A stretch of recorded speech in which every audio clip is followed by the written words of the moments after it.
Tahimik ang gabi, ngunit sa gitna ng lumang kalye ng Manila, may sinehang iniwang nilulumot at kinakalawang. Sabi nila, kung dadaan ka rito sa 10 oras ng gabi, maririnig mo ang tunog ng mga lumang pelikula, pero mas nakakatakot ang mga sigaw na tila ba hindi parte ng palabas. Isang gabing madilim, may magkaibigang naglakas loob pumasok sa sinehan. Sa bawat hakbang, naririnig nila ang malalakas na yabag sa sahig, pero wala namang ibang tao.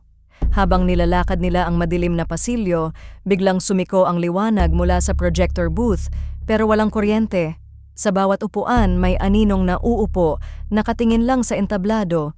Bigla narinig nila ang sabay-sabay na palakpak at sigaw ng takot, tila ba may pinapatay sa harap nila. Tumakbo sila palabas, pero ang mga anino parang humahabol sa bawat liko. Hanggang ngayon may mga nagsasabing tuwing gabi, buhay pa rin ang sinehan, puno ng mga kaluluwang di makaalis, naghahanap ng katahimikan. Ikaw, may lakas ka bang pumasok o hahayaan mong manatiling lihim ang kanilang kwento? Like, share at follow para sa susunod na lagim.